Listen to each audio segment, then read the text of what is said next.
আসসালামু আলাইকুম, সবাই কেমন আছেন? আলহামদুলিল্লাহ আমরাও ভালো আছি।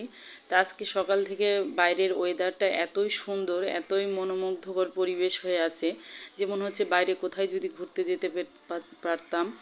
এত বেলা হয়ে গেছে কিন্তু বাইরের আবহাওয়া বা ওয়েদারটা দেখে বাইরে অনেক দূরে যদি ঘুরতে যেতে পারতাম তাহলে হয়তো বা খুব ভালো লাগতো, কারণ বাইরের আবহাওয়াটা অনেক সুন্দর, অনেক সুন্দর দেখে খুব ভালো লাগতেছে। আর সারাদিন সেই সকাল থেকে ঘুম থেকে উঠেই খুব বাতাস, খুবই বাতাস, এতই বাতাস হচ্ছে বাইরে। আজকে রৌদ্রের আবহাওয়াটা নাই, মেঘলা আবহাওয়াটা হয়ে আছে, এর জন্যই খুব ভালো লাগতেছে। যেহেতু গত রাত্রে বৃষ্টি হয়েছিল, তো সকালের নাস্তাটা আপনাদের সাথে শেয়ার করার পরে দুপুরের খাবার নিয়ে চলে আসলাম আপনাদের মাঝে একটু শেয়ার করার জন্যে।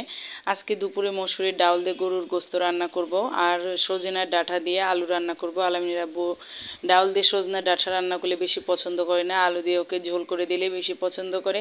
আর যেহেতু গতকালকের গরুর গোস্ত রয়ে গেছিলো, সেটা দিয়ে আজকে মসুরির ডাল রান্না করব। গোস্তগুলো একটু যেহেতু রেওয়াজ টাইপের, তার জন্য মসুরির ডাল দিয়ে এটা রান্না করে নিব। বাপের বাসায় কখনো এভাবে খাওয়া হয়নি, শ্বশুর বাসায় এসেই শিখা মসুরির ডাল দিয়ে গোস্ত খাওয়া। বাপের বাসায় যেহেতু বা খেতাম তাহলে আলু দিয়ে, খুব বেশি হলে লাউ দিয়ে, কিন্তু মসুরির ডাউল দিয়ে, তারপরে বুটের ডাউল দিয়ে, তারপরে আরও অনেক কিছু দিয়ে, আমার শাশুড়িরা বেগুন দিয়েও রান্না করে দেখেছি এখানে এসে, কিন্তু কোনো সময় খাইনি।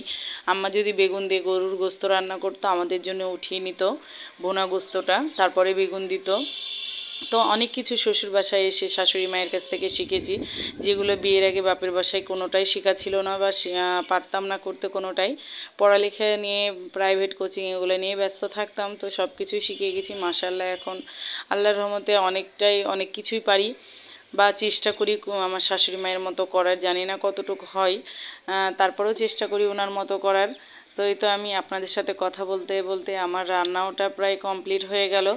জোহরের নামাজ আজানের সঙ্গে না পড়লে ভালো লাগে না, এর জন্যই সকালে ঘুম থেকে উঠে সব কিছু কাজ কাম সেরে নিয়েই সকালে নাস্তাটা আপনাদের সাথে শেয়ার করে দুপুরের রান্নাটাও সেরে নিয়েছিলাম। যেহেতু নামাজে আজানের সঙ্গে সঙ্গে নামাজ না পড়লে ভালো লাগে না, জোহরের নামাজ আজানের কিছুক্ষণ পরেই নামাজে দাঁড়ায় আমি, নামাজ পড়ে নিই। আর এই তো আমার গরুর গোস্ত মসুর ডাউল দিয়ে রান্না হয়ে গেছে। রেসিপিটা কেমন লাগলো অবশ্যই আপনারা শেয়ার কমেন্ট করে জানাবেন আমার পেজে। আর এই তো আমার ফারহানকে, এখন ফারদিনকে, দুই ভাইকে খাইয়ে দিব। আমাদের যেহেতু সব কাজ কমপ্লিট, দুপুরে এখন আমরা ঘুমাবো দুই বাচ্চাকে খাইয়ে নিয়ে। তো আজকের ভিডিওটা এ পর্যন্তই।